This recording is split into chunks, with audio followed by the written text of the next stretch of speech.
So these are all of the matchups to make after UFC 327, Carlos Ulberg versus Jiri Prochazka. I'm going to be talking mostly about the winners. Some losers will also be included, but these are mainly the guys that I actually care to watch.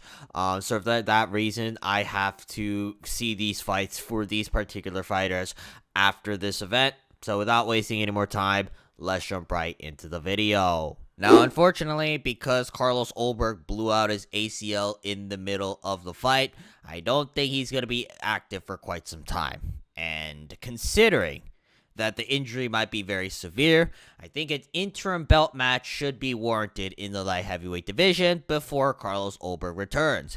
And in this interim belt match, I would love to see Magomed Ankalaev versus Jiri Prochazka. These guys are still arguably two of the best three light heavyweights on the current roster right now, if we're excluding Alex Pereira and Carlos Ulberg.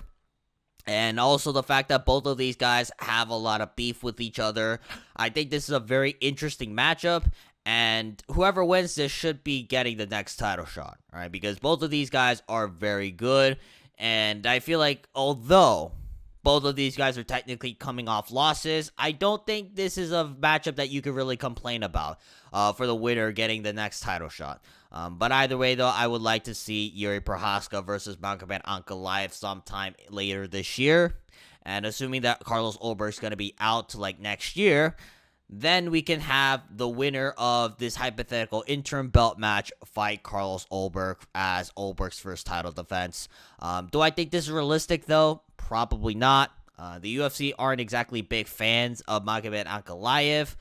But at the same time, though, I do think that these guys are the top of the top in the light heavyweight division right now. So this is honestly a matchup that I would like to see. So hopefully the UFC isn't stubborn for once and actually makes Magomed Ankalaev versus Jiri Prochazka for an interim belt match. And the winner of that fight can then go on to fight Carlos Ulberg. Now up next, we got Paulo Costa. Paulo Costa, he beat Azamat Murzakanov in emphatic fashion. It's a great win, don't get me wrong, but I do think you need one more win to get a light heavyweight title shot, because Azamat Murzakanov, although he's great, he's technically someone that's outside of the top 5. So I don't know how I feel about giving Paulo Costa an immediate title shot. But I do think that Paulo Costa can get a title elimination bout if he wins. And I feel like that elimination bout can come against Khalil Rountree. Khalil Rountree is someone who's been in the top 5 of the light heavyweight division for a little bit now. He's coming off a loss to Jiri Prochazka. He is going to need to fight down in the rankings. And I think that Paulo Costa, now that he beat Azamat Murzakanov, is the right opponent to fight. So I want to see Paulo Costa, assuming that he's not injured and he has a bunch of broken bones. I do believe that Paulo Costa should be getting a good fight against someone within the top 5 of the light heavyweight division. And if he can beat Khalil Rountree, then I think a title shot is warranted, unless we get Jiri Prochazka versus Magomed Ankalaev, because I still believe that those two guys are the two best light heavyweights outside of the champion right now still. So I want to see Paulo Costa versus Khalil Rountree, and if Paulo Costa wins and nothing else really goes on in the light heavyweight division, then I think Paulo Costa should deserve the next title shot. Now, moving on, though, we got Azamat Murzakanov. Unfortunately, he got slimed out by Paulo Costa in the 3rd round. That's certainly not a result that I really expected. He's going to need some time off after that, because that was a brutal beatdown. But once he returns, though, I would like to see him fight Volkan Oezdemir. Volkan Oezdemir, he's been a very crafty gatekeeper within the top 10 to 5 of the light heavyweight division for the longest time. And now Volkan Oezdemir, though, he is looking pretty good, all right? Because his only loss recently is to the current champion, Carlos Ulberg, and he's coming off a great win over Alonzo Menifield, where he brutally slimed him out in the 1st round. So I want to see Volkan Oezdemir get a slight bump up in competition, and I think that Azamat Murzakanov, now coming off a loss, I think it'd be the perfect competition to fight. And also, it kind of fits each other's schedules in a way, because Volkan Oezdemir is not exactly known as the most active fighter, and Murzakanov, he did take a lot of damage, so he's going to need some time off. But when Murzakanov returns, I would like to see him fight Volkan Oezdemir sometime, I would say December of 2026. But either way, though, Murzakanov versus Volkan Oezdemir, I think this would be a sick fight stylistically as well. Both of these guys are known for their power in their hands. So I think that this would be a good fight between two top 10, top 5-ish light heavyweights on the current roster right now. Now, we don't need to talk about hypotheticals for Josh Hokit's next fight because immediately after he beat Curtis Blaydes, the UFC decided to match him up with Derrick Lewis at the White House. Now, I understand that Donald Trump's favorite fighter is Derrick Lewis. That being said, though, I don't really like this matchup at all. Because first off, Josh Hokit is forced to turn around within 8 to 10 weeks. I don't even know if he can do that considering how much damage he took in his fight with Curtis Blaydes. And if he loses, then it's like we killed off a hype prospect for nothing. And especially because we all know that Josh Hokit is better than Derrick Lewis at this point. But because he went through an insane war, I don't know how ready he'll be for this fight. But either way, though, Josh Hokit is going to be fighting Derrick Lewis at the White House. I don't really care for this fight, but hopefully Josh Hokit wins. That's all I say. Because if he loses to Derrick Lewis, which I am kind of worried about that he could, because Derrick Lewis does have some nasty knockout power in his hands. What are we doing then? I feel like we just wasted Josh Hokit's performance against Curtis Blaydes if he's losing to Derrick Lewis because the White House and the UFC forced Josh Hokit to make a quick turnaround in 8 to 10 weeks notice. But hopefully Josh Hokit can pull it off. I'm actually very sold on this guy. He actually earned a lot of my respect after his performance against Curtis Blaydes. So hopefully he beats Derrick Lewis. I would hate to see another hyped-up prospect get killed off for no reason. But either way, though, Josh Hokit versus Derrick Lewis is going to be the next fight at the UFC White House. Now, it's kind of difficult to match up Curtis Blaydes because he's literally fought everybody in the top 5. But I still think that he needs some fresh matchups, and by default, the fresh matchup I'm thinking of right now is against Tyrell Fortune. Now, Tyrell Fortune, he made his debut on short notice against Marcin Tybura, beat Marcin Tybura, which is pretty impressive, albeit it wasn't exactly the best-looking fight, but he still got the job done. So I think divisionally, it just makes sense. Both guys are probably going to be around the top 10 of the heavyweight division. And considering that they fought within relatively similar schedule, I think that Curtis Blaydes versus Tyrell Fortune is the next fight to make. Unless Curtis Blaydes has some serious damage, which I'm not going to lie, upon rewatching the fight, I wouldn't be shocked if that were the case. But either way, though, Curtis Blaydes versus Tyrell Fortune, I think, is the next matchup to make. Because both of these guys, they're in similar standings in the current heavyweight division, as well as the fact that, they fought on similar schedule. So yeah, I hope to see Curtis Blaydes. If he's coming back within 6 to 7 months, then let him fight Tyrell Fortune in the Apex, and let's see whether or not Tyrell Fortune is actually anything good. Now, Dominick Reyes beat Johnny Walker, albeit it wasn't exactly the best fight, but he still got the job done. So I think he should fight Jamal Hill next. All right, Jamal Hill, he hasn't fought in a while. He's coming off a loss to Khalil Roundtree where he just got pieced up for 4 rounds straight. I would like to see Dominick Reyes get a slight bump up in competition. In hindsight, losing to Ulberg isn't exactly that bad. So I want to see Dominick Reyes versus Jamal Hill. Put this, I would say, in a random fight night. Maybe even the main card of a pay-per-view. But either way, though, Dominick Reyes, he did beat Johnny Walker, so I do think that he deserves the bumps up in competition. But at the same time, though, I don't think the UFC will be all that thrilled in Dominick Reyes fights moving forward if this is how he's going to fight at the end of the day. Now, moving on to Johnny Walker, he lost to Dominick Reyes. Didn't look great. Let's be honest here. He did not do anything of worth in that fight. So I think the UFC is going to use him again as a stepping stool for the upcoming prospects. And the upcoming prospect that I believe the UFC is going to match him up with is Navajo Sterling. Navo Sterling is coming off a great win over Bruno Lopez, where he TKO'd the guy in brutal fashion. I think that's what the UFC is going to bank on once again, because it's fucking Johnny Walker. So let's have Navo Sterling versus Johnny Walker. I'd say sometime in like the later half of the year. I don't know. Honestly, you could book this like right away, because Johnny Walker didn't really take that much damage in this fight.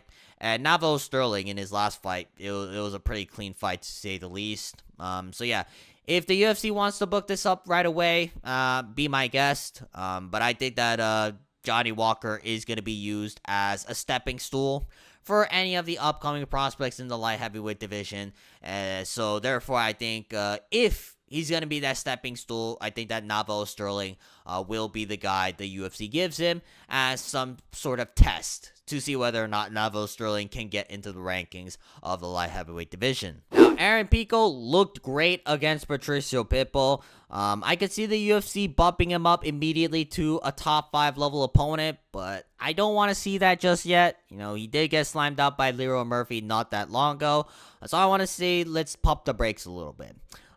That being said, though, Aaron Pico did look good, and he's going to be looking for someone at least within the top 10 in my opinion.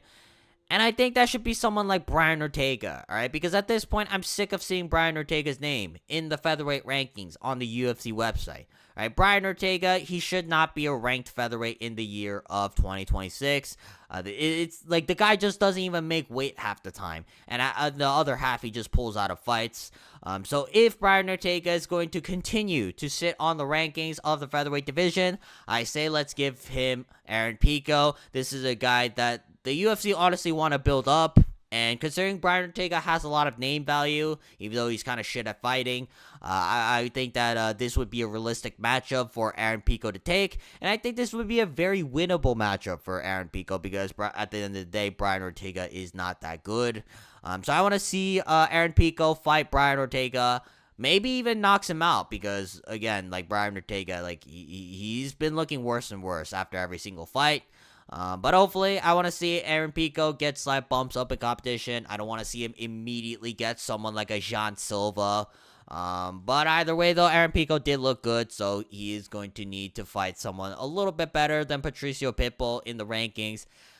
So I think Brian Ortega should be the next opponent, though, because he has a lot of name value.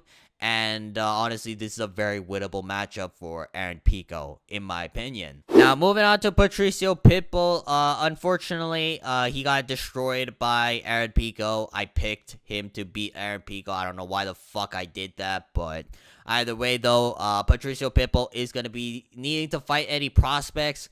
And I think the prospect that should be getting this jump up in competition should be Mayron Santos, all right? Mayron Santos, he's low-key underrated in my opinion. Like, the guy's like 4-0 in the UFC. I understand that Francis Marshall arguably could have beat him in his debut. But outside of that, though, Mayron Santos has looked pretty much flawless. So I would like to see Mayron Santos finally get the opportunity to get near the rankings of the featherweight division. And I think Patricio Pitbull is the perfect opponent, considering Pitbull, like, at this point, it's kind of safe to say that he's washed. And I do think that Mayron Santos can put on a striking clinic against Patricio Pitbull. But either way, though, I think that considering where these guys are at in the rankings, as well as how similar this time schedule is, you know, Mayron Santos did fight, like, not that long ago. I think it was, like, in the end of 2025. I would like to see Patricio Pitbull fight Mayron Santos. And let's see whether or not Mayron Santos has what it takes right now to get into the rankings of the featherweight division. Now, moving on, though, we got Kevin Holland. Now, I don't really want to build up Kevin Holland again, because we've seen this happen over and over again, where the guy gets favorable jumps up in competition, and he'll just find ways to let you down, even though you think that he should clearly win the fight. That being said, though, I think Kevin Holland should be considered as more of an elite level gatekeeper at this point. And I think the perfect opponent for him right now is Jacoby Smith. Jacoby Smith is coming off a win against Josiah Harrell back in UFC Houston. And considering their time frame, as well as the fact that Kevin Holland loves to stay active, I think this is a fight that the UFC should be looking for sometime in July. And let's see whether or not Jacoby Smith has what it takes to make it into the rankings of the welterweight division. And I do believe that stylistically, this is an interesting fight considering how often Jacoby Smith likes to wrestle. So yeah, let's have Kevin Holland fight Jacoby Smith. And let's see whether or not Jacoby Smith is actually a prospect that the UFC is justified in hyping up. Up next, though, we got Mateusz Gamrot. I'm sick and tired of the UFC just matching up our favorite prospects against Mateusz Gamrot, right? I understand that the UFC don't really like him, but at this point, though, Gamrot's going to keep doing the same thing over and over again. Just fraud check all of these unranked prospects in the lightweight division. So we got to stop that, all right? It's time Gamrot actually deserves his jump up in competition. I understand he technically had one against Charles Oliveira, but that was on 2 weeks' notice.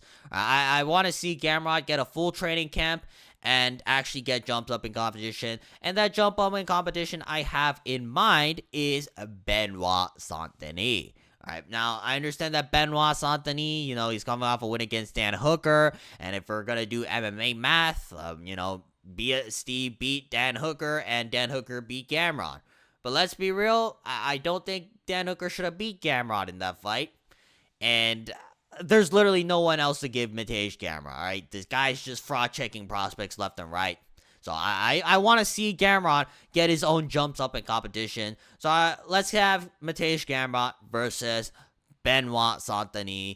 Let's book this sometime in the middle of August or September, like maybe the French card. I think that would be nice. But yeah, I don't want to see Gamrot take any more prospects anymore because it just pisses me off watching these prospects get smudged by Mateusz Gamrot, or worse, get choked out in the second round via arm triangle. But yeah, either way though, Mateusz Gamrot beat Esteban Ribovics in pretty impressive fashion. It was a one-sided beatdown, I will say that. So I just don't want to see him fight like that anymore. I want to see him fight big jumps up in competition, and big jumps up in competition I have in mind for Mateusz Gamrot is Benoit Saint-Denis. Now, moving on, we got Esteban Ribovics, who unfortunately got arm triangled in the second round by Mateusz Gamrot. Yeah, it is sad, but honestly, I did kind of expect it considering Mateusz Gamrot is very good. I want to see him fight, some grapplers, though. Maybe not, primary grappler, someone who's just gonna wrestle fuck him for 3 rounds, but someone who can test him in the grappling just enough to keep him on edge while outputting a high-paced striking fight. And I think Nazim Sadikov is the perfect dance partner. I know that he lost to Faresiam, but Faresiam's really good. And outside of that, Nazim Sadikov has looked really good in most of his fights. So I want to see Nazim Sadikov versus Esteban Ribovics. They're in very similar standings in the lightweight division right now. So I want to see that happen sometime in the middle of October or November in 2026. All right, I do think that their timelines will match up because Gamrot didn't really necessarily damage Ribovics. All right, but I do think that Ribovics is gonna need to work on his grappling a little bit. Whereas Nazim Sadikov, on the other hand, he got knocked out by Faresiam, so in December. So yeah, I think that by the time that Nazim Sadikov heals up and is looking for a fight, that's when Ribovics should be ready. So let's book this fight sometime in October of 2026.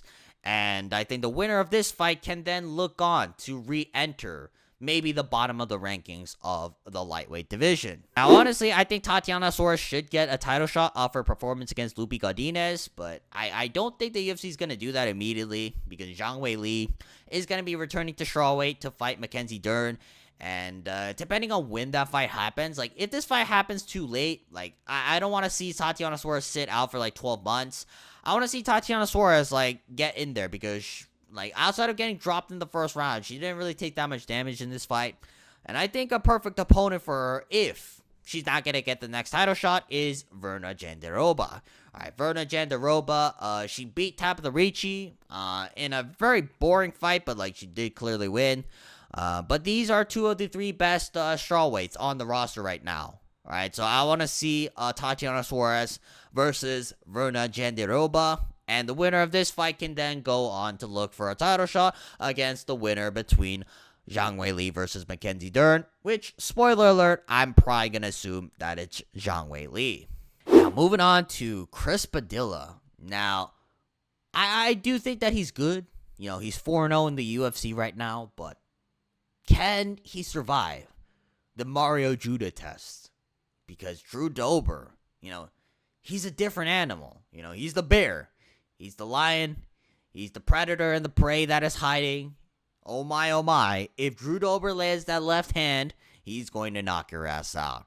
Right? So I want to see Chris Padilla fight Drew Dober. This really doesn't need any sort of explanation. Like, every hardcore fan knows why this fight needs to happen. But either way, though, I think that Chris Padilla, he should have beat Marco Medeiros. The UFC judges unfortunately robbed him.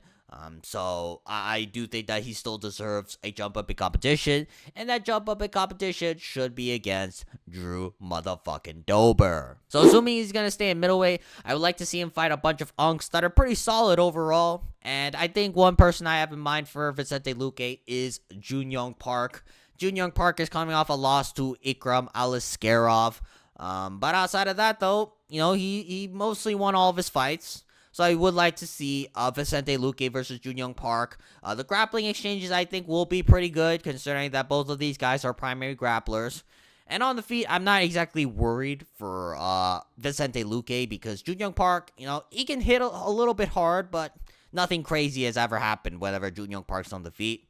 So I would like to see Jun Young Park versus Vicente Luque sometime in the middle of 2026. And overall, though, Vicente Luque did look great. And if Vicente Luque is going to stay at middleweight, I would love to see him fight the unks of the division rather than any sort of crazy phenom that is on the come up. Now, Charles Radtke is coming off 2 wins, but they're not exactly against the best level of competition. So I would like to see Charles Radtke get a little bit of a step up. And I think that little bit of a step up should be against Austin Vanderford. I'm very interested to see how current Radtke would fight this, because Radtke's been taking more of a grappling approach, and if this fight plays out the way I think, you know, the scrambles would actually be very nice to watch. And but I do think on the feet, though, Radtke has a clear advantage here. So I want to see Charles Radtke fight Austin Vanderford, who is coming off a loss to Ramiz Brahimaj. Overall, Radtke looks pretty solid. So yeah, I do think that Charles Radtke should be fighting Austin Vanderford, anybody a little bit better than Francisco Prado and Daniel Frunza. But either way, though, Radtke got the job done against Francisco Prado last night, and he's on a win streak now, which is good to see considering Charles Radtke is a fan favorite for a very good reason. Alright, that's going to be it for this video. If you guys want to see more videos like this, please make sure to like and subscribe so we can monetize this channel. But otherwise, leave any comments down below what you guys think about this list, as well as any other hypothetical matchups you would love to see. But outside of that, like and subscribe. Leave any comments down below for video suggestions you have for me. But until then, I will see you guys next time. Peace.